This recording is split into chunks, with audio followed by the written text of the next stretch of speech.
So the advanced class, we've been working on nullifying all the modern guards. And a lot of the modern guards is built around the idea of getting underneath your legs. Because if you get somebody who's pretty experienced, like closed guard stuff is tough. Anything where it's taking away their post, like a scissor sweep, something like that, it's going to be hard against an experienced guy. All right. So most of the high level sweeps are getting your hips under somebody's hips, like X guard. For example, this is like, look at what he's doing now. It doesn't matter if like I'm strong or if I'm agile, because he's able to take away all my posts. He's underneath my hips. He's super strong here. All right, and almost all of the entries to those, modern guards start with him having his legs on the inside of my legs.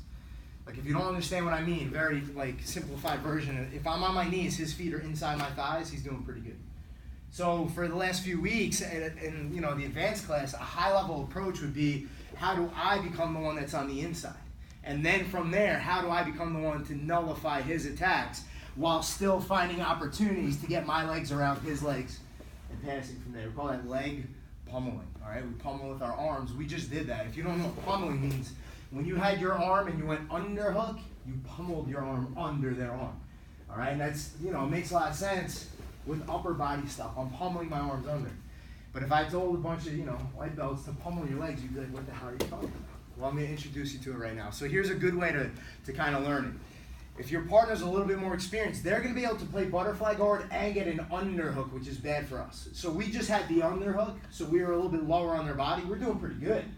But if he scoots in and he gets an underhook and his head is here, man, he's doing great. This is a very good spot.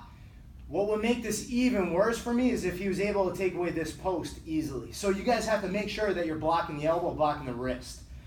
Just opening up my hand like a crab, all right? That's an easy way to do it, all right? And again, like a big part of this is just being comfortable with him loading you up, but it's got to be on your terms.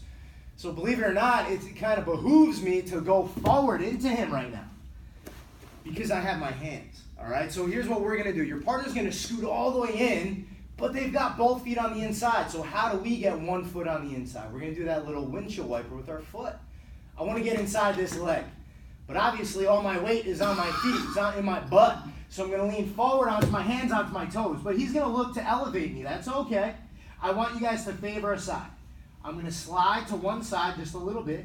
Get out that foot can go to the mat. So it made his hips go from being in a V to like a greater than sign. A little bit. Like I slide a little bit. All right, so now he's controlling me with the top hook.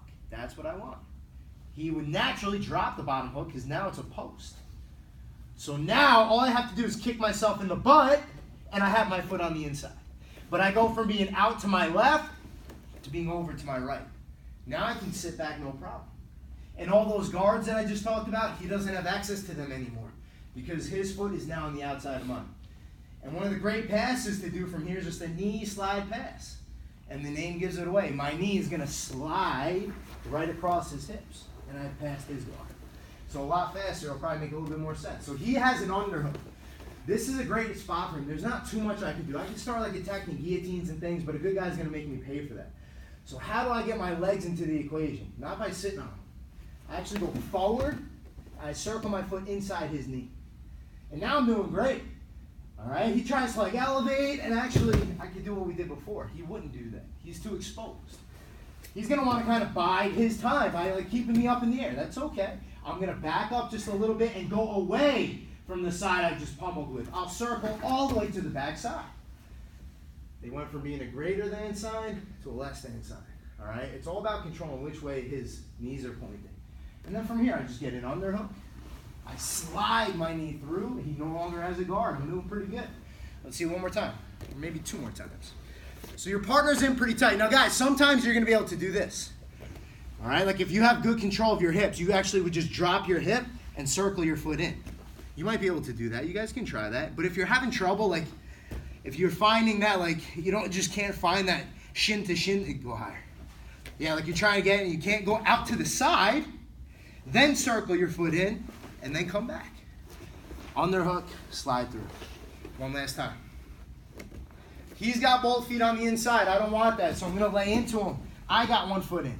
This is called a leg pummel. I'll circle back across and pass the guard. On three. 1, 2, 3.